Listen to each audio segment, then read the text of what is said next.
Call the special meeting of Apache Junction City Council to order. Roll call. Mayor Surtee, Here. Vice Mayor Wilson, Here. Councilmember Barker, Here. Councilmember Evans, Here. Councilmember Rizzi, Present. Councilmember Schroeder, Here. Councilmember Struble. Here. You have a quorum, Your Honor. Discussion and consideration of resolution number 20-11, declaring as a public record and adopting certain documents filed with the city clerk entitled City of AJ Classification Plan and Fiscal Year. No. Bryant? Thank you. For this one, Mayor, we're going to have Matt go over the first three items that are related to the agenda items on the special meeting and the budget. So should I read the other two items then? That'd be Item great, number yeah. 2 will be consideration of approval of City of Apache Junction's Public Safety Personnel Retirement Plan, and then presentation discussion on approval of Resolution 2020 designating Donna Meinertz as Chief Fiscal Officer. Mr. Mayor and members of the council, Matt Busby, Assistant City Manager. These first three items are related to the budget process every year. One is new, which is item number 3. That's a new requirement of the Auditor General, which is to declare annually by resolution a Chief Fiscal Officer that will be reporting the budget to the state each year. And so this is a new requirement. We are recommending that you designate Donna Meinertz, our Finance Director, as the CFO that will be working with the Auditor General for these requirements. So that's the one new one that you may be unfamiliar with. This is the first year we're requesting that, and that's per state statute. Item number 1, you'll be more familiar with the annual classification and compensation plan, which is annually adopted at the same time as the budget. And this shows the different position titles, what grade, what salary grade they're at, and as well as the compensation plan, which lays out the grades and steps that when a step is given for employee compensation, it shows what hourly wage they're at. It also designates the flat and hourly schedule, which lays out those employees that work part-time and get just an hourly wage, as well as those the flat salary. A good example would be you as council members. By city code, you're paid an annual salary. It's broken up by I forget if it's 12 or 26 or 24, how many paychecks you get, but that has to do with the flat. Paycheck? Yeah. 12. I hope you're getting one. If you're not getting one, let me know. We'll get that fixed. And so that's the classification compensation plan. The main changes in there each year would be new positions. For example, in here, the new position you'd see as part of the budget is the code compliance officer. Now we can add positions throughout the year. For example, what title you wouldn't see in there is the environmental program specialist, but as we've discussed in the budget process, we do have the funding in there. We're just still working on establishing that position and didn't get it done in time for the classification plan. But that can be amended through the year. This is the annual look and public look at the classification.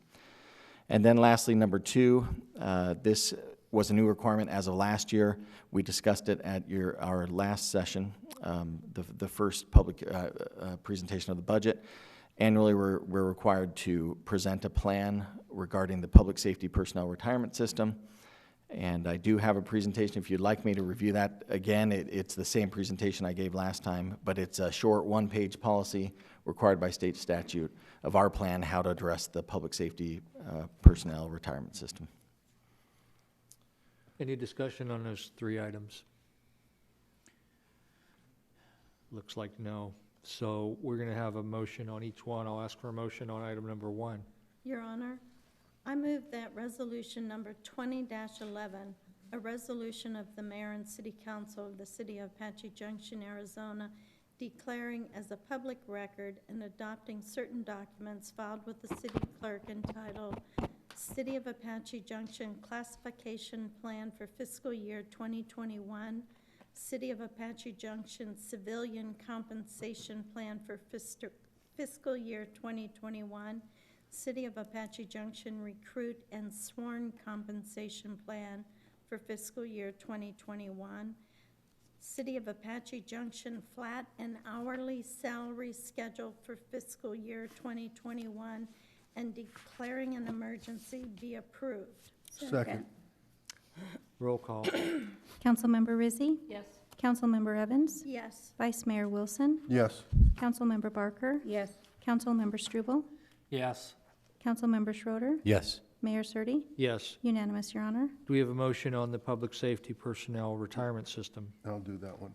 I move to approve the City of Apache Junction's Public Safety Personnel Retirement System Pension Funding Policy. Second. Roll call. Councilmember Evans, Yes. Councilmember Rizzi, Yes. Councilmember Struble, Yes. Vice Mayor Wilson, Yes. Councilmember Barker, Yes. Councilmember Schroeder, Yes. Mayor Surtee. Yes. Unanimous, Your Honor. And now the motion on Donna Meinert's.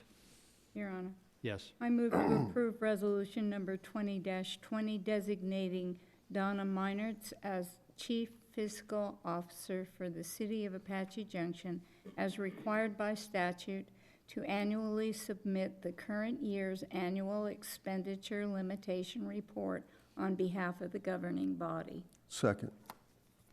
Roll call. Vice Mayor Wilson, Yes. Councilmember Barker, Yes. Councilmember Rizzi, Yes. Councilmember Schroeder, Yes. Councilmember Struble, Yes. Councilmember Evans, Yes. Mayor Surtee. Yes. Unanimous, Your Honor. When no one else gets their own motion, but her. Public hearing, discussion and consideration of approval of resolution number 20-12, adoption of tentative budget. Thank you, Your Honor. Bryant Powell, City Manager. Tonight's item is the public hearing for the tentative budget resolution for fiscal year 2020, 2021. And I just wanted to make a few thank yous for our staff that have put together the budget. We've gone through it in several public meetings. As we reviewed item number 3, it was interesting to note, Donna, how much we've done and your team to get us to the point where we are.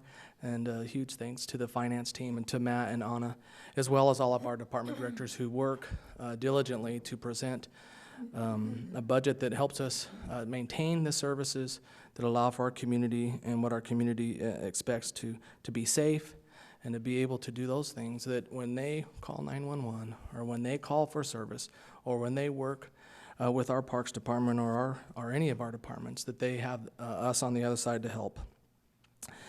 Tonight's presentation is a brief summary of what's changed since the last time we had our discussion on the budget. This year's unique in that we've had a bunch of moving parts just in the last couple of weeks. One of those is the Arizona CARES Act. A couple weeks ago, the governor provided a report that the cities and towns that are under 500,000 will receive federal dollars through the state, and the city's proportionate share is 4.8 million. We understand there will also be possibly some more grant dollars that could come. We don't know if they will. The budget is a fiscal document that outlines by state statute what we could spend. So in the budget, we've added those dollars up to 10 million, just in case those come in, that would allow for you to expend for the next fiscal year. So what's changed is that in the budget, there is an amount, if we do get the grant dollars, we know we'll get 4.8 million. We believe there could be more coming, so we've set aside an amount of 10 million. Because of some of those changes, I feel comfortable to recommend that we add back our annual step increase. So that in the budget now is a July 1 start of a step increase. A step increase is 2.5% increase for salaries for employees. So that's now included in your budget. I'm very happy that we were able to do that. We've also received another great news. We are really excited that the federal government, through the Department of Justice and our AJPD, applied for a COPS grant, community-oriented policing, and that amount is for 8 officers at $1 million, and that's now included in. We need to make sure that's in the budget. We've also received an update from the League of Cities and Towns of a change, a negative change, in the state shared proportion for sales tax of a negative 800,000. So we've made that change. So those changes are in there, and with all those changes, we were able to make sure those improvements or changes are in the budget. Matt, anything else that I missed on some of those major changes. Those were the major changes since the last full presentation. This is a public hearing. I don't know if you have any questions for me right now or not. Otherwise, we're available. We have department directors that are here available if they have any questions. Any discussion before we go to the public hearing? So the league is suggesting, or just based on some empirical data over the last, based on lack of sales over the last couple, 3 months, that for this fiscal coming year, that we're probably gonna be short about $800,000 in shared revenues? Yes, sir, that is correct. So each year, we receive, probably around the February timeframe, actually, it's three major revenue sources that are called intergovernmental revenues. So we have a big portion of our city, so we don't have a city property tax, right? But we have a major portion through our city sales tax. 2.4% of the transactions that happen in the city come back to the city and fund just over about half of our revenues for the general fund. Then another chunk is about 25%, and those are three revenue sources. That is correct on the city sales, on the city sales tax portion, but it's a state shared revenue portion that comes back. That portion they're projecting, and it's just a projection. I'm hoping it's a conservative one, that it isn't worse, but that's what that number is. And so that's where we could use some of the portion of the CARES money, the 4.8 million, to help offset some of those losses from revenues, shared revenues and such, to help alleviate some of our reduction of collections to meet our ongoing budgets, correct? Correct. So as I've worked with other city managers in the state, we're anticipating that there will be a significant change, and especially in the state economy, in terms of what the impact was. And we're still just barely 3 months into this. And Jennifer tells me that, as we work through the big numbers on our city sales tax, it's looking good. But as we work through it, I think one of the things we need to be mindful for is bracing for and solidifying ourselves against possible a reduction in revenue, not just from the state shared portion, but also from the income tax. Like I said, it lags for 2 years, so 2 years from now, that's gonna, now it's buoying us up. It'll be an anchor in a couple years, and I want us to remember what I said, when we get to that point in the budget process. But we also need to watch very closely our city sales tax as well. And the money that's coming from the CARES Act is a great example of how that will help us through this process, yeah. Then on the COPS grant, the whatever that stood for, they awarded the city of Apache Junction's police department $1 million spread out over 3 years, correct? That is correct, yeah, and it is a grant. Yeah, it's a grant, and it's meant to employ 8 new police officers, and that's going to be up to the discretion of the police chief as to how they're going to, what kind of jobs they're going to be filling, correct? Yes. Okay, and then it's not just, the city has to come up with matching funds, or some matching funds for that?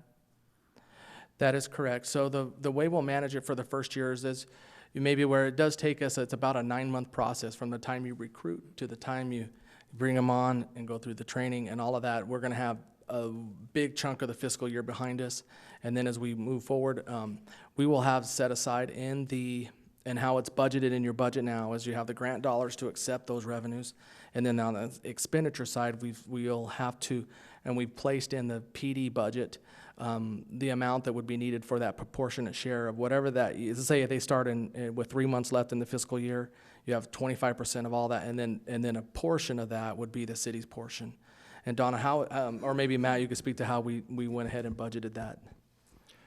Yeah, so it is budgeted in, our portion, the general fund portion is in the general government division or department, whatever we call it.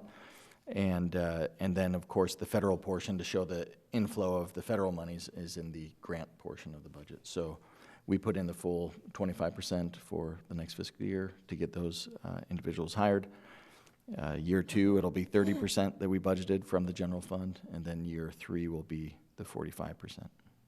And we also lose officers every year or so to retirement, so they need to be replaced as well. So we're just staying on pace with where we need to be. I'm sorry. Yeah. lots of sidebars over there. Yeah, too many So I was just sidebars. saying, we also lose officers to retirement every year anyway, so we're gonna need to be replacing those, so this will put us on pace to keep. Yeah, so we are constantly, so I call that like a turnover budget. We have 60 sworn officers. There's, at any given year, a portion, let's assume 7%. There's gonna be a number that retire. There's constantly that turnover anyway. What I call, it's like playing archery. You gotta kind of shoot a little further off to try to catch that. So we have some retirements coming. We'll work through that. There'll be some savings from that as well.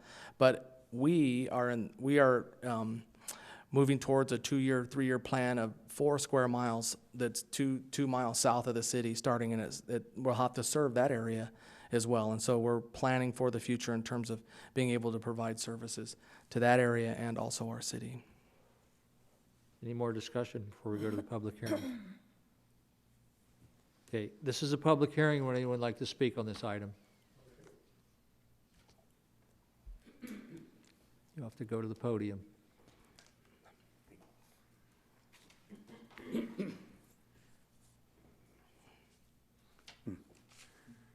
Obviously, I'm a law-abiding person. There's a lot in this community that Can we get your officers- name? George Schroeder, 244 West Virginia, Apache Junction. They do a lot of good for our community. There are areas that need to be improved. This money, Mr. Struble mentioned, it's not extra, but it will be absorbed in some way by our police department. Demand might be too strong of a word, but we need to enforce the fifth wheels, motorhomes, camping, people sleeping in their vans. My next door neighbor, the one who had to leave to Canada after a member of code enforcement told him, well, we're not enforcing that, but you got to move it anyway because it's on city property. They told him. They're just not enforcing it. And I told you before, we have about 4,000 people in this city that nobody knows about. And there's a bunch of them that are definitely a question, have had police there and everything. I would ask that any portion in the best interest of this community go to the enforcement of alleviating us of these problems. I think it's fair. People like me shouldn't have to bear these people. You got people, my other next door neighbors, sleeping in a van. Code enforcement's going out there. They didn't leave any message or anything to them. They're there, they saw them, but they don't care. All they care about is me. So, tit for tat, I went down to the State Attorney General's office in the best interest of the city of Apache Junction, filed charges against 4 members of the county, Todd House, county manager, county treasurer, director of public works. It's done. There are other people that are going to pick this up. We are going to see people go to jail, as I told them in the meeting. Point of order, Mayor, what's this has to do with the budget? Well, that's true. That's right. I went out to public, call the public. Okay, thank you very much. Would anyone else like to speak? Hearing and seeing none, I'll close the public hearing. Wait. There was one. There's going to be a meeting after this that I think you want to speak at. Yes. Okay, hearing and seeing no more on this, I'll close the public hearing. Any more discussion among council? Yeah, I just want to make a statement. I really appreciate everything that the staff has done. They've done yeoman's work on this. As they've said, back in January when the process started, who knew all this stuff was going to be happening, and we had a budget. They had a budget going that was in good shape and everything, and then we started having to deal with all this stuff and a lot of unknowns we still have to deal with, and they've done a great job of implementing and putting forth a budget that will allow us to work towards the future, allow us to make some changes if we need to, allow us to move forward with the unforeseen circumstances that might be presented to us. So I'd just like to thank everybody from the city manager on down to the staff levels. The department heads were asked to do things that normally aren't asked to do and maybe make some sacrifices and such. Just thank you, everybody, for that. We appreciate what you guys do. I'm speaking for myself, but I think I'm speaking for the rest of the council, that we appreciate what you guys do and help us to explain to the city citizens what the budget means and how we're gonna move forward and stuff. Just one item that I kind of talk about every year, and I'm not gonna make an amendment or anything like that this year, because probably not gonna get a second, it'll be waste everybody, but the Health and Human Services budget that we allot $80,000 a year to help the nonprofits, it's something that I just don't think that the government should be doing. I understand the situations that we're all in, but the situations we're in doesn't change the principles of the people should be taking care of themselves. And I truly do believe in the people of Apache Junction, the people of the state, the people of the United States, that when push comes to shove, they will step up and take care of each other. Just this last 3 months has proved that point. I just don't think that it's something that the government should be taking money away from the citizens to give to somebody else, where the nonprofits who get certified by the federal government to do a job and get tax benefits, and people who donate to them get tax benefits, and I don't think that the government should then be further funding them. But that's my personal opinion. I just wanted to put that out there. I'm not going to make any kind of changes or any amendments, because it's kind of a futile point at this point. But I just wanted to make sure that my point of view is still seen. Thank you. Any more discussion? And I'll ask for a motion. Your Honor. And I thank you, Councilmember Struble, for not making the motion this year. I move that resolution number 20-12, a resolution of the mayor and the city council of the city of Apache Junction, Arizona, for the adoption of the tentative budget for the city of Apache Junction, Arizona for fiscal year 2020-2021, herewith setting forth the tentative estimates for the monies necessary for the public expense of the city of Apache Junction, Arizona for the fiscal year 2020-2021, and giving notice of the time and place for hearing taxpayers for the adoption of the final budget and declaring an emergency. Second. Be approved. Roll call. Thank you.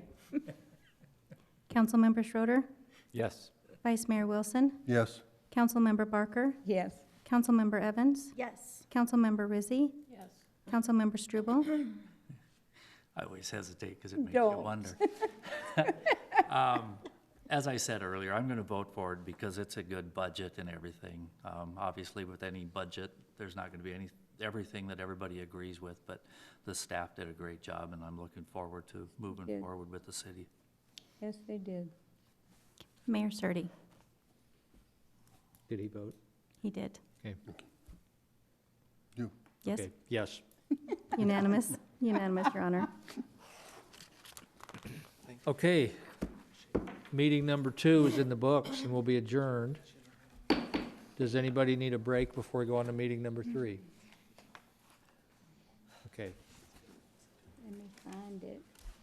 As long as nobody I'll call the regular city council meeting of Apache Junction to order. Invocation will be led by Vice Mayor Wilson and the pledge by Councilmember Evans. Heavenly Father, we are gathered together this very warm evening to perform city business. We ask for your oversight as we and our staff address city business. Help us continue to keep our community a great place to live, work, and have a business and raise a family. We also want to ask for your assistance to control the fires throughout the state, especially the bush fire that is just north of us in the Tano National Forest. We ask for your protective hand for everyone that is currently attempting to control the fire. We also ask for slower winds and ask for some moisture to help everyone. As a council, we express our desire for everyone to take a deep breath and listen to both sides of issues. When we only hear one side, We only are one half educated, and we must take time to truly hear both of the other sides. For our community, we are also asking for your protective hands for this virus as we continue to understand how we can all work together and keep this virus away from our most vulnerable members of our community. Keep us all healthy and active, and for some members of our community, a speedy recovery for their surgery. Gil. Finally, again, we ask for your protective hand for our first responders. Keep them all safe. In the Lord's name, amen. Amen. I pledge allegiance to the flag of the United States of America and to the republic for which it stands, one nation, under God, indivisible, with liberty and justice for all.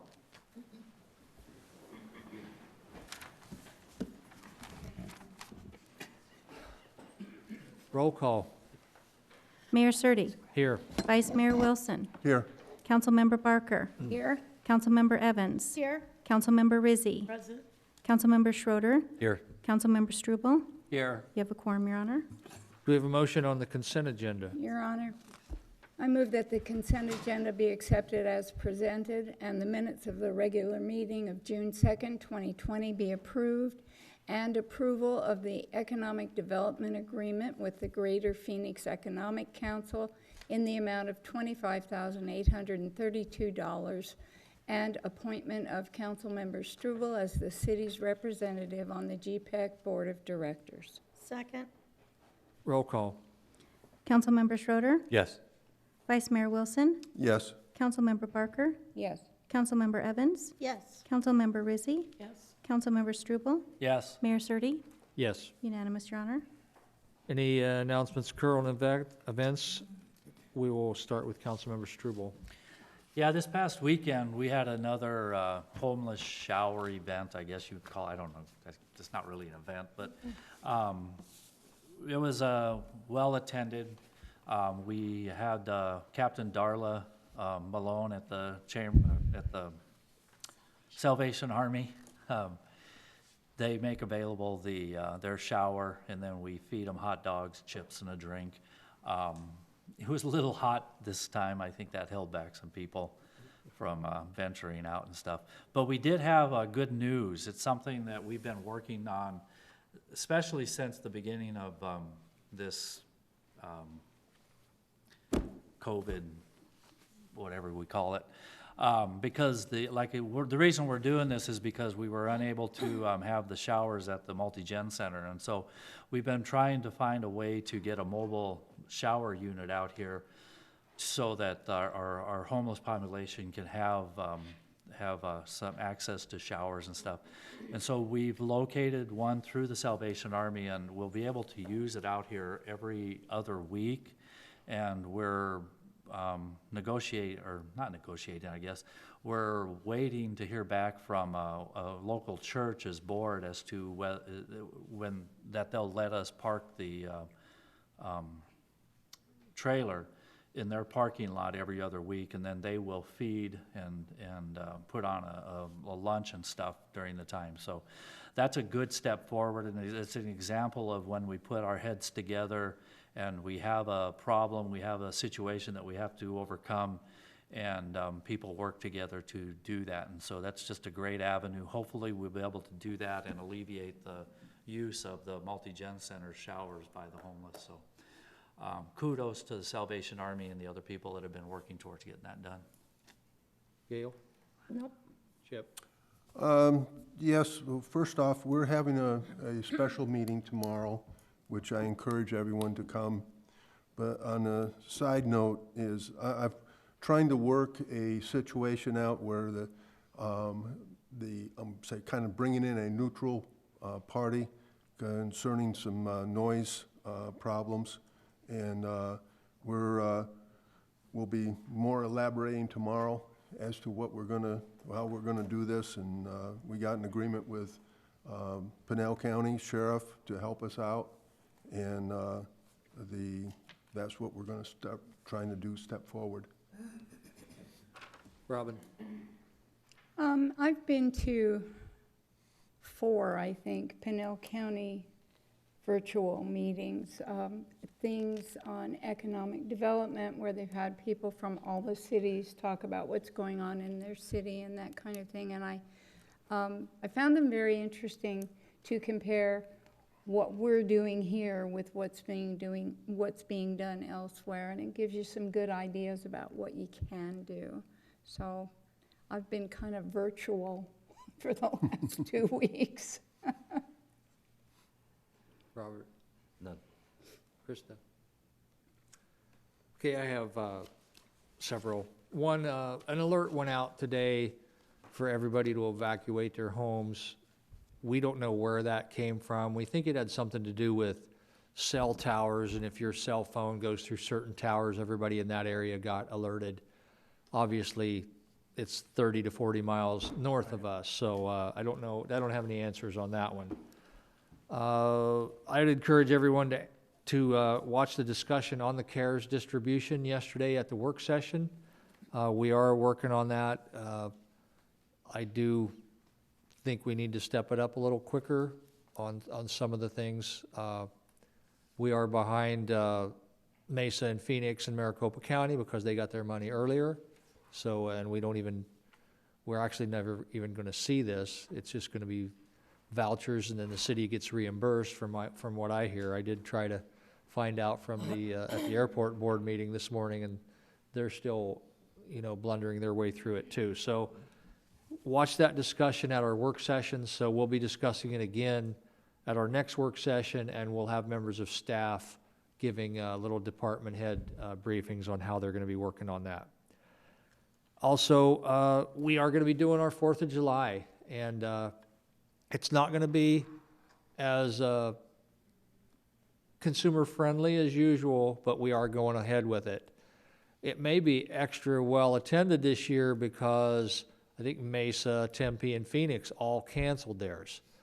So we're going to try to not be on the football field and in the bleachers like usual. What we want to do is we want everybody to be from their porches, from their roofs, or in their vehicle or beside their vehicle. Of course, we can't control you beyond that. If you want to walk somewhere to look at it, then it's still a free country. The governor is under a lot of pressure to shut the state down again. I don't really feel that happening, but there is a lot of pressure there, and so we're trying to keep it. We're still opening up, so we're trying not to close anything down. So everybody be smart out there, and we'll keep going forward. So, city manager's report. Thank you, Your Honor. Yep, super excited that we were able to have this opportunity to have the 4th of July and be able to remember the birth of our great nation and the values and the morals behind it. So we're excited. We hope those that may even not have been able to attend in any of the forums will be able to see it virtually. We're working really hard to make sure that works out. So let's all cross our fingers that technology works. I know Matthew McNulty is working in conjunction with you all. If you will please work with him very quickly to set up a time to be a part of the virtual effort. Tonight, I'm super excited. Janine, if you'll make your way up. She is, and seen parts, but not all of it, worked with the Arizona Office of Tourism, and I don't want to get too much to Janine. Tell us a little bit about this tourism video. Yes, thank you, Brian. Mr. Mayor, members of the council, Janine Solly, Economic Development Director. Really a fun item tonight to present to you. We're really excited about it. You may recall that we've been participating with the Arizona Office of Tourism, which I may refer to as AOT, through this. Since about 2015, they have a marketing cooperative that they offer to cities and municipalities and destination type organizations to do a cooperative match for tourism dollars. So what we invest, they match 50%. We've done some neat things in the past. Thankfully, we have Matt McNulty on board, who's got some great skills and talent, so he's done some design work. We've done some print media. We've done some magazine advertising, and over the years, we've shared with you some of the kind of more unique features and things that we've done. We've done digital billboards along I-17. I know what very popular with some of you were the beautiful backlit signs that we had at Phoenix Sky Harbor in the baggage claim areas and in one of the passenger terminals. We've done audio spots on Pandora streaming radio. We have done a variety of mobile digital display advertising on a number of travel sites, including TripAdvisor. So those are some of the more unique ones. And we find out about these opportunities every year. AOT releases what will become available for the following fiscal year. And one of the opportunities that showed up this year really caught our eye. And I will quote how they kind of presented it. It's a company called Herman Global and Visit USA Parks, and they promised outdoor road trip platform to attract travelers to rural communities with storytellers, content creation, digital ad campaigns, and a branded video.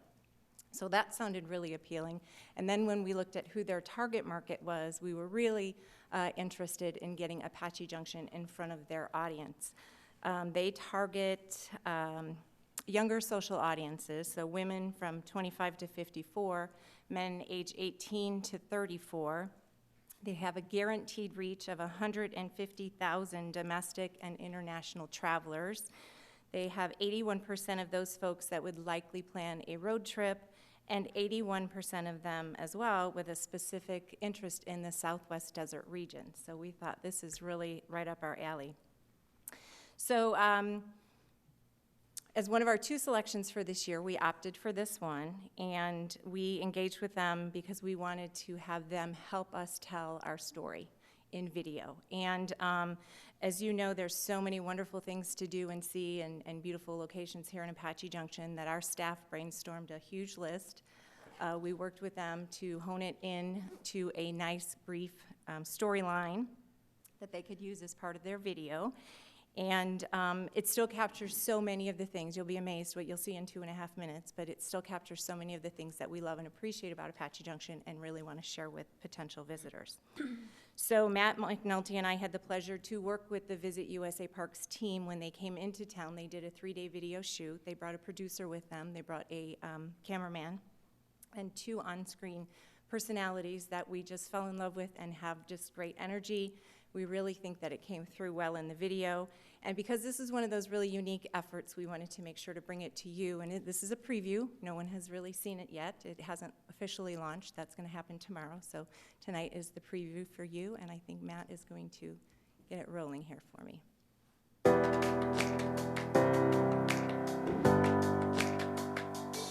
Hi, I'm Emily. And I'm Toby, and we're here with Visit USA Parks in Apache Junction, Arizona. Ouch! AKA the desert. We hear that there's an undiscovered gold mine here in the Superstition Mountains, and we love mystery. And we love gold, so we're here to check it out for ourselves.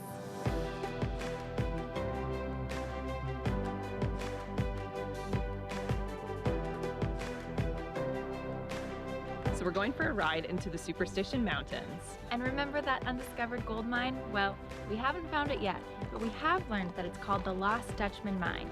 Many people have gone missing in search of the gold, and the Apaches believe that it's protected by the Thunder God. Who really knows? But we can find more answers at the Superstition Mountain Museum or the Goldfield Ghost Town.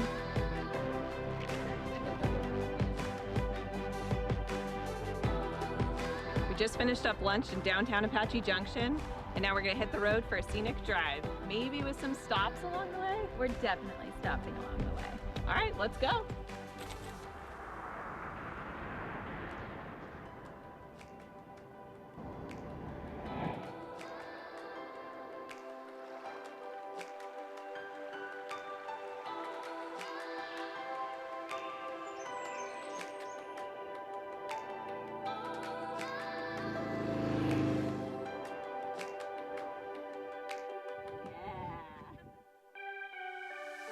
Good morning. Just leaving camp for a quick morning ride before the annual Lost Dutchman Days. Apparently, we chose the right weekend to be here because it only happens once a year. See you later.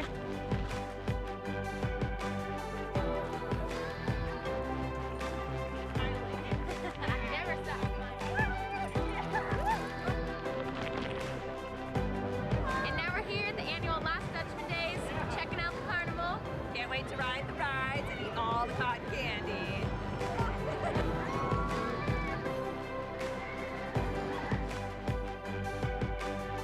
This weekend has been such a blast. Next time, we need to go hiking and get out on the water.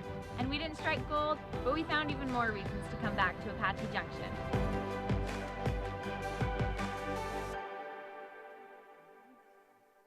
Very nice. Yeah, really nice. Very nice. So as I mentioned, this is the full-length version, the 2.5-minute video, but they also produced for us 3 20-second spots that are more appropriate for sharing on social media, just because the length is more consumable. Also, our contract includes them sharing the post to German-speaking countries, Spanish-speaking countries, primarily those in Mexico and Central and South America, Canada, and throughout the United States. We're, of course, going to be sharing with our partners as well, the Chamber, Arizona Office of Tourism, the state parks, Tonto National Forest, and encourage everyone else to share. So I thank you for your attention. I hope you enjoyed the little premiere, and we'll release it to the rest of the world tomorrow. Excellent, Real nice. We're great. excellent. Okay, gracias, Janine.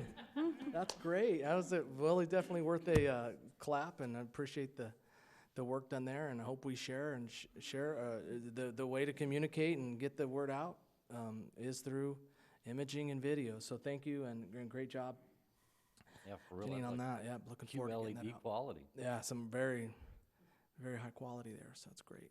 Your Honor, that concludes my report. Presentation and discussion with staff and members of Health and Human Services Commission regarding fiscal year 2021. Larry? Good evening, Mayor, Council. I'll just kind of kick this off briefly. Larry Kirsch, Director of Development Services. So you have the staff memo that we did. Included in that staff memo is a summary of this year's applications. $157,000 were asked for. The city budgeted $80,000, as we heard earlier. We have Heather Patel's summary of the 7 applicants.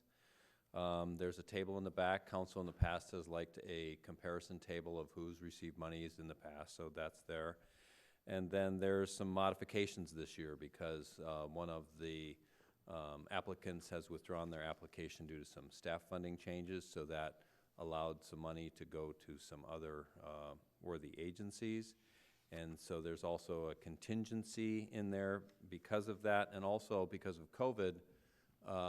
Horizon has been unable so far to spend the $15,000 allocated last year, which was for the, there were 2 types for adults and youth. So what they're able to do now with somewhat social distancing is to just do the youth portion called Safe Talk. So that's going to move forward. So they're going to be able to train 10 folks who can then each go out and have an audience of 80. So the idea is to train up to 800 youth in suicide prevention. So they're still able to not use the grant as originally planned because there was a portion for adults and youth with Safe Talk. So they're going to go forward. What they're eventually doing, or what they're doing now, is buying enough materials to be able to spend up to the $15,000, still do the training, and then train trainers to go out and train 800 youth in the community. The modification then is to do what's called mental health first aid, and that will be for adults. So that's what they're, so because the funding got reduced, they would reduce down to $9,500. So with $9,500, they modified their application.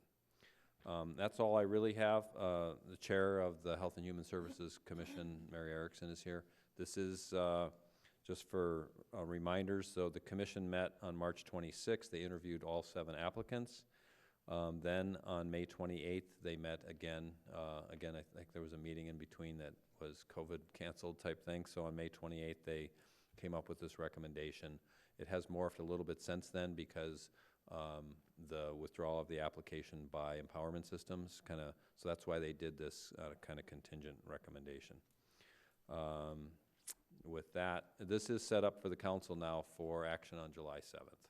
So tonight, you'll get the presentation, you'll consider it, and then Jennifer Pena created a handy-dandy spreadsheet, if you like, that we can email to you. So if you did want to think about altering any funding, it's kind of built-in formula. So if you lowered one, it would show you how because there's some that some funding that I'll just use, for example, the food bank. So if you gave more money to the food bank, you would take it from somebody else. However, theirs is not really program specific, whereas if $9,500 went away, the whole program goes away. So when you deliberate, just understand that some folks are more able to kind of go back to the original application than, because you do end up with a situation where you can, if you take so much money away, you kind of diffuse the whole point anyway. So that's just another thought for consideration. But I'll turn it over to Chair Erickson for, she'll go through just the slideshow, what the recommendation of the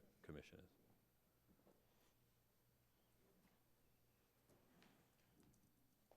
Mayor, council members, staff, Chair Mary Erickson, and thank you for providing the funds. The funds are actually for the citizens of Apache Junction. And the funds were, applications were received from these 7 agencies: the Apache Junction Community Development Corporation, Boys and Girls Club, the Alliance Against Family Abuse, CAFA, Empowerment Systems, who later withdrew their funding, Genesis Project, Horizon Health and Wellness, and the Superstition Food Bank.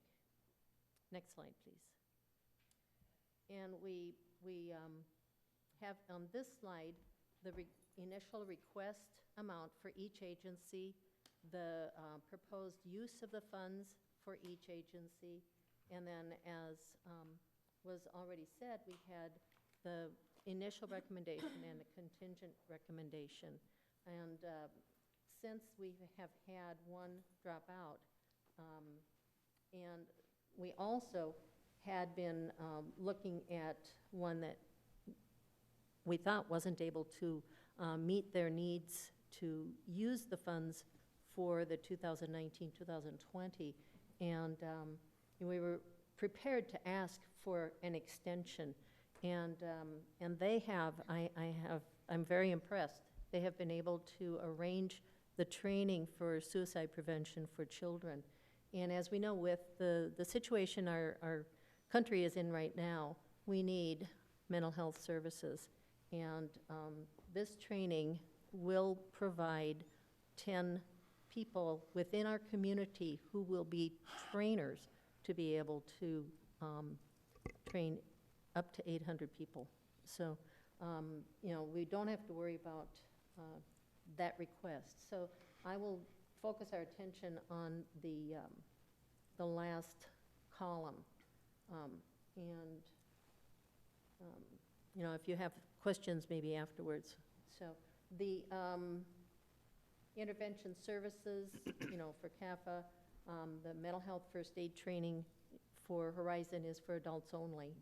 And then the food bank, they provide the food boxes, but also this last year and this coming year, they will be providing education on how to prepare the food, food security. How do you, you know, eat healthy? And they have a chef now, which was a part of this last year, and they will continue to provide education as well as the actual food, which is very helpful for our community members that need to know how to eat healthy. Genesis and the ones that have not requested before include Genesis, the Empowerment System, the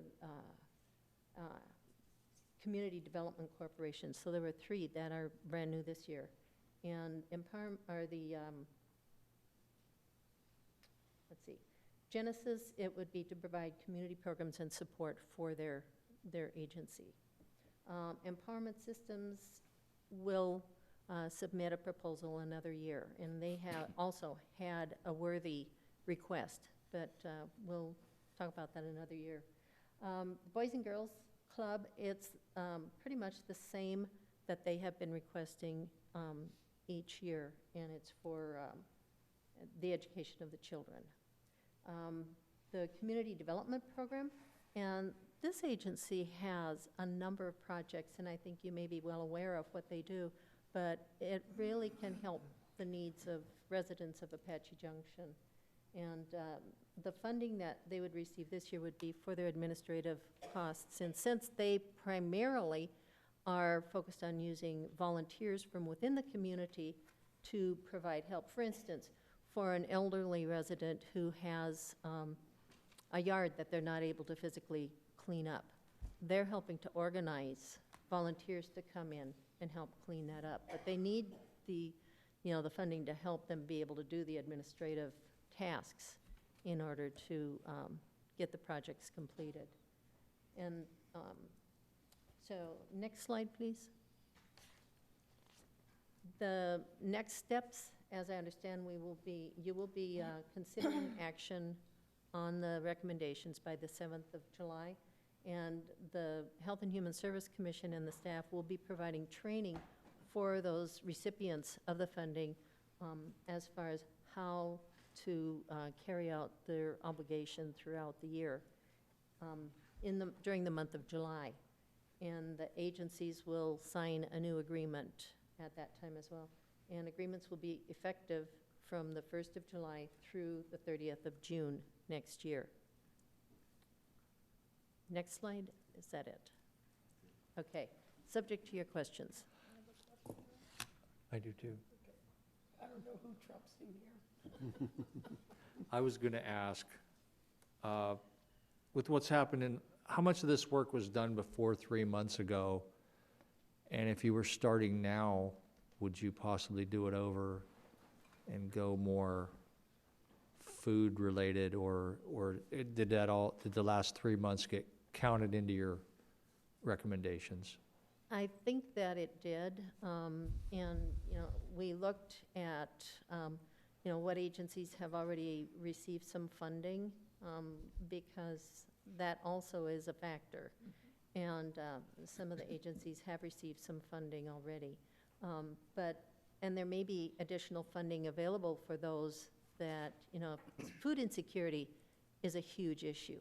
And I would hope that the, much larger amount of funds that will be available to our community will help in addition to maybe supplement some of the food insecurity that we have. The mental health needs are going to only increase. And so that was one of our considerations as well. So, yes, we kind of were caught in the middle, but we did consider some of the impact that our community will feel as a result of COVID. Okay, thank you. Krista, sorry, I went ahead of you. No worries. The question I had, I think, is kind of directed towards Brian. The Community Development Corporation, is that, I thought that was a city-based organization. It was city, the idea was city initiated, but it is not a city board at all. And in fact, it's disconnected from having anybody that's on the city council boards and commissions on it. So that's, yes, we do have a connection in that it was the, lack of better term, genesis came from y'all, like the vision, but the actual board, like the Friends, is also a separate board where you can't have elected officials on it. Okay. I just wanted to be sure that there was that disconnect so that there wasn't the city funding a city organization. I appreciate that, and I think it is important that we remind our community and everybody what those two boards are and are separate. Thank you. Anyone else? Okay, Yeah, again, thank you. I know you and your other board members put together a lot of time and effort to bring this together. Reviewed all of the applications to determine what was needed the best for our cities and stuff. Just to follow up on something that Mayor Surtees said, this last 3 months has been one of the unintended consequences of the shutdown and the people being told to stay within their own homes and not to go out and see people is the effect of family abuse, child abuse, all those things that go unseen because they're behind closed doors now, and they are we just talked to our judge, and he's seeing lots more cases. The police department is seeing more and more cases of abuse. CAFA, I'm sure mental health, Horizon is seeing an increase of people that they are servicing and such. So I would like to see us focus what money we're going to be spending, because we already approved it in the budget, but I would like it to be for the mental health side, is that unseen people out there that really do need some help, not just tomorrow, today, but in the next 20, next year, whatever it might be. And unfortunately also I would like to just fund the food services and what Genesis is doing for our population that is needed. So thank you for what you're doing, and I appreciate what you do.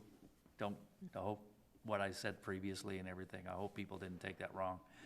But I think that we should really focus on the mental health and the food services for our community. So thank you. I'm just throwing that out.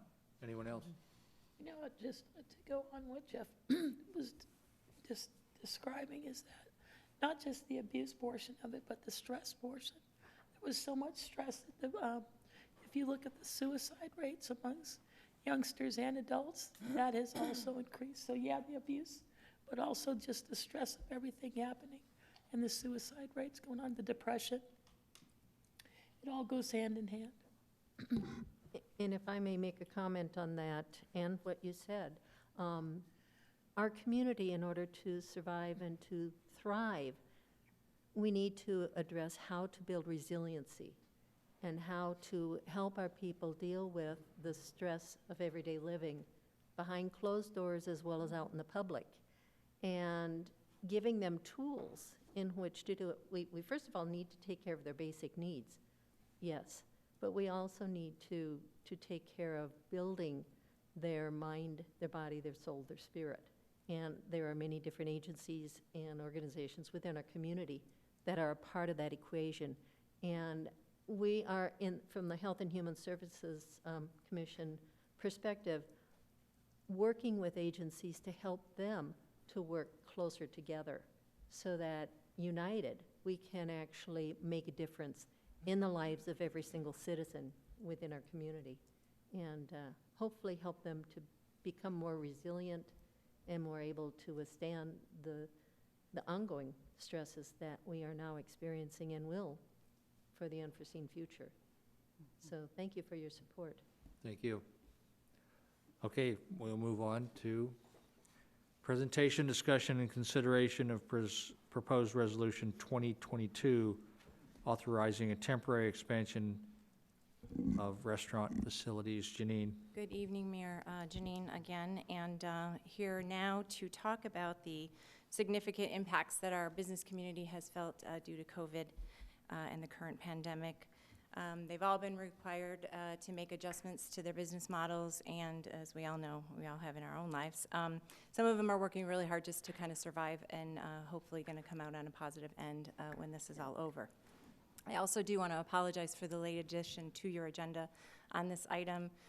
We found out about it. We didn't want to wait till July 7th. We thought it was important enough to get it to you tonight. So I want to thank Joel and Larry and Jennifer and the folks who helped to kind of pull this together so you could have this resolution before you tonight for consideration. So our restaurant industry in particular has been forced to kind of make some major pivots due to some changes of the executive orders of the governor, and so while there were closure orders and takeout only, even once they started to get back to serving in the restaurants, there were still restrictions in place to allow for social distancing, and we do all understand that's for the safety of the patrons and the employees, but what that's caused is them to decrease the capacity of the number of people that they can serve in the restaurant at any given time. So in order for them to try to make a little bit more efficient use of their time and having employees there, we have found out about an opportunity where some communities, we did do some things very initially early on in the process to try to help our business community, and we're continuing to try to watch for those things. So this is one that we saw that was some cities had started to implement, and it really has to deal with the outdoor seating and loosening up some restrictions during the pandemic. So we wanted to ask you through Resolution 20-22 to consider that during this declared state of emergency, our restaurants have the opportunity to utilize some outdoor spaces for maybe some creative seating areas, maybe utilize some parking. I know not everyone will take advantage of it, not everybody will have the opportunity to do that, but if it is an option for them, they would be allowed to do so. There's a very simple, no-cost, single-page review application if they wanted to come in and just inquire that they could do over-the-counter in development services and get an answer on the spot if you approve this resolution. And that's going to just allow them more flexibility so they can help mitigate some of the issues that they're having to face now. So again, this would just be a temporary solution for the businesses, completely optional for the restaurants, and it would stay in effect until the mayor's proclamation of emergency is terminated. This also allows some additional signage opportunities for all businesses, not just the restaurants, but if there's some need for additional signage, that we would allow some of that to occur as well, again, on a temporary basis, just to help get us through this crisis. So happy to answer any questions, and Larry is here as well if you have questions. You talked about vehicles. Does that mean that, can you clarify what that means? Does that mean that the restaurant's gonna come out and serve people in their vehicles, or what did you mean? Potentially, they could get creative, but if there were parking areas maybe right near the entrance to the restaurant, and they could put up a shade tent and a, a couple tables under there and accommodate that, what would normally be used for parking could temporarily be made a little outdoor dining area. So, and I presume that if people wanted to do drive-up meals too, that might be a creative way to get something like that to happen and be allowed under this provision. So would this, Go ahead. would this also allow other types of businesses to move some of their merchandise outside for sale rather than in the store? It does not specifically reference any merchandise outside. It's more of a seating capacity, not really moving. But food only, not alcohol. Food only, and beverages. They could have Coca-Cola or whatever, and they would be responsible, the restaurant, for ensuring that their liquor license, that they were allowed to serve liquor in a particular area. If it's outside of what's approved in the liquor license, then they would not be able to serve alcohol out there. Even though they've been delivering liquor. Has that gone away, the drive-up, buy a to-go Well, margarita? I think it's the serving of alcohol outside, where if they're picking it up, it's in a sealed container and the patron can take it home and consume it. It just can't be consumed outside the premises of where the liquor license states they can be. But could they deliver a sealed drink to the table outside? They could, but they couldn't drink it outside, is my understanding of how that works, yeah. Take it home. Unless their liquor license covered an exterior portion. Correct. For service. Correct. Okay. Yeah, they'd have to sit there and look at it and drool, but just kidding. Mayor, I have Yes. one more question. The only thing that kind of bothers me a little bit about doing this is that it's a temporary without an end date. And I know it says that the mayor can terminate it, but without a specific end date, because it could happen before that it's not necessarily any longer. If we had an end date already started on or before, I think it would give the businesses a better upfront idea instead of But who knows how long. we don't know when it will end, though, so it'll Right. end when the emergency is over. But we could extend it just as easily. But it's just kind of open-ended, and that's, in any contractor, that is always kind of a bad idea. under the circumstances, I appreciate that it's open-ended because we don't know. I would rather err on the side of being more helpful to these businesses that have struggled, and so many of them are looking at even closing their doors. I'd rather err on the side of being more helpful than more restrictive if we can. Definitely better to help them than hurt them. But other than just moving tables out there or something, so that there's not money expended, that this will continue because it worked well now. I guess the notifications to the people that want to try this is going to have to be very specific, that they realize this is only temporary. Yes. So Janine, I was going to take this on a 180, since we have you here and we don't always have you, about the CARES funds. Since you and Ilan are the liaison to the restaurants, I would hope that you'll visit every restaurant in town and find out what they need, how they need it, how soon they need it, because I'm not hearing any of that yet, and I think there is a sense of urgency that we need to get on. Are all of the restaurants open other than, we were trying to figure, I know Waffle House is still closed, but everyone else is open, right? And we did have some temporary closures that are typically seasonal closures that have remained closed.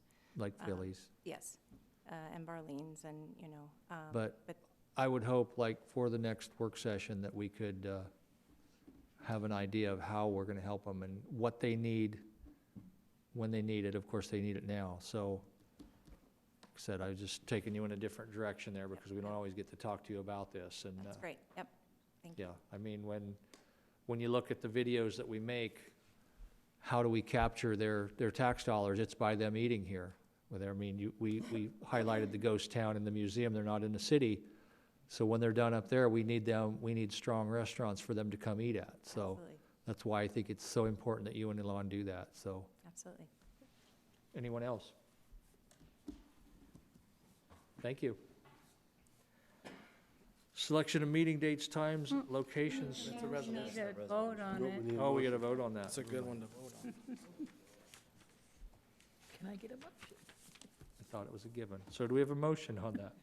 Your Honor? Yes. I move that Resolution 20-22 be approved, authorizing the city manager or designee to temporarily suspend enforcement, modify, or approve alternatives to requirements or specifications in the Apache Junction City Code related to outdoor seating and services for eating and drinking establishments, as well as temporary signage for all businesses and organizations affected by COVID-19 emergency, subject to county, state rules, regulations regarding serving of food and alcohol be approved. Second. Roll call. Councilmember Barker, Yes. Councilmember Struble, Yes. Councilmember Evans, Yes. Councilmember Rizzi, Yes.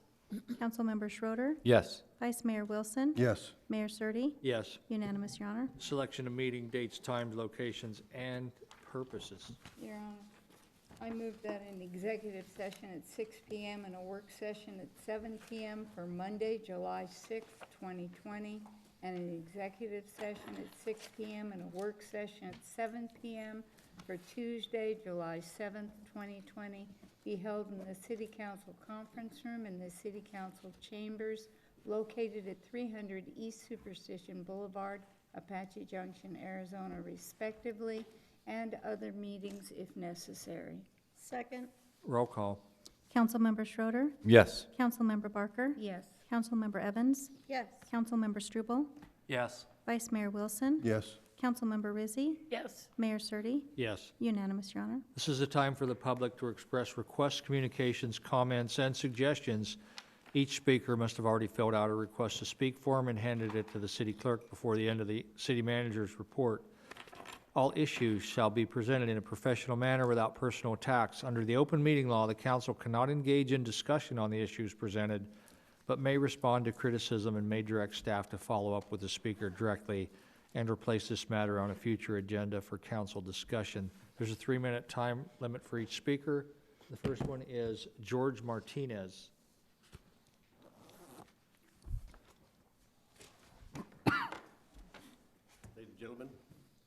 first time here. I feel kind of guilty now with my little problem after seeing all the things that you guys tackle during the meetings. The reason for me to be here is I had a Can we get your address for the record? 1075 South Cortez Road, Thank you. and I had a relinquishment of an easement. I have 2 easements on my property. What was relinquished was on the south side to build a garage on that side. I can't build it pretty much anywhere else because of the way the land is, and also because where my house is situated. So it's on the south side that I want it relinquished. And there's also one on the east side where some of the utilities come in. When the city relinquished it, I also had to go through the utility companies to have them relinquish it also. And every single one of them, SRP, Mediacom, CenturyLink, they said, well, we can't use it because not only do we have another easement if we ever needed it, but we can't use it. They built the house in front of you and one behind you. So except for one utility company that doesn't even service my area, and that would be the Apache Junction Water District. They exceeded, I think, what they should be asking for. One thing they wanted is the usual $350 for paperwork, plus double that if they decide to give me the relinquishment. But then on top of that, they also want a survey for me to pay for surveying, which is the cheapest one I could find was about $2,500. That's a lot of money on top of what I've already paid, relinquishments and everything else. So when I tried to get counsel with the attorney for that water company, I was told, no, basically, that's it, no. Raquel did a great job. She works here, amazing lady, and also Rudy, great people. But I can't get a hold of them to show them that where the water comes in, which once again, they don't even service my area, but where the water comes in is on the opposite side of where I want to put my garage. And it doesn't make sense for them to do that. Now, another issue is that my house is already fenced up, so is my neighbors on both sides. So they know exactly where it is. When I asked them why they needed that, they said, well, we just want to make sure that everything's right and everything's correct. And I said, well, you can just walk across the street or across the hallway, talk to Rudy, knock on his door, and he'll show you the plan. I have also my warranty deed. It shows the description of my property exactly as it should be. And I don't see why they would need the extra expenditure on my part, which, I haven't been working for 2 months. And, I don't make that much money anyway. So that's quite a big chunk of change for that, for absolutely no reason. All right, your time is up. Hopefully you got everything out you needed to get out. Yeah. We will, okay. Thank you, folks. George Schroeder, do you need to go again? Yeah.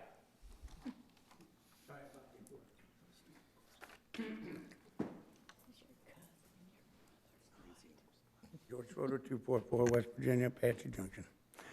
It's rare I speak to other items, so I was on a roll. Okay. I did file an injunction against Pinal County versus what to do with the Mountain View Road, Jacobs Walters Road.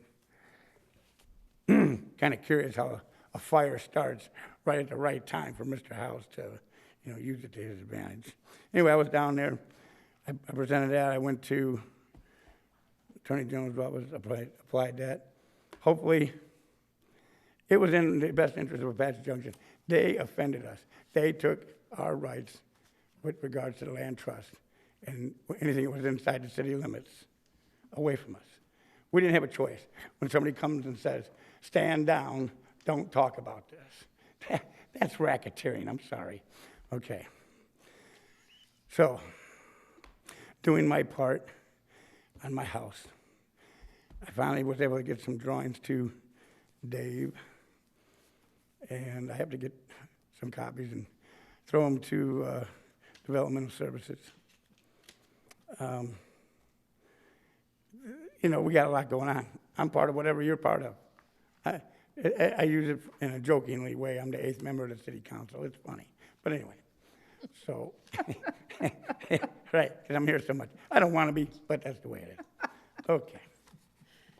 I need help with staving off an attack by code enforcement or development services.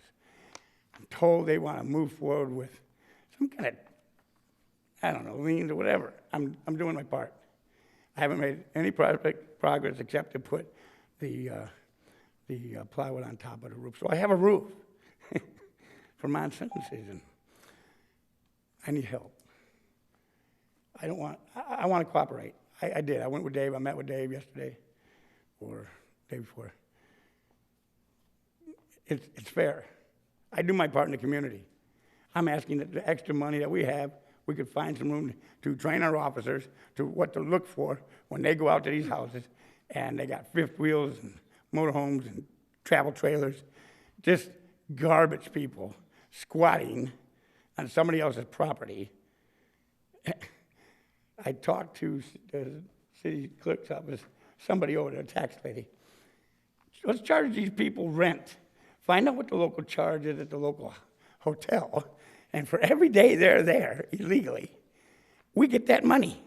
That's going to be a great source of money, I assure you, plus fines, whatever. Let's make the city great again. Let's get rid of these people. Does anyone have any comments or direction? Brian, could you make sure that Mike is aware of Mr. Martinez's problem and see if we can come to an amicable solution if we don't serve that area? It's very confusing to me why. It may be worth actually reviewing the policy and having it at the water board meeting. Yes. Yeah. Yeah. Sounds like they've only talked to staff, but if someone can maybe go on location and help as well. Okay. With that, we'll be adjourned.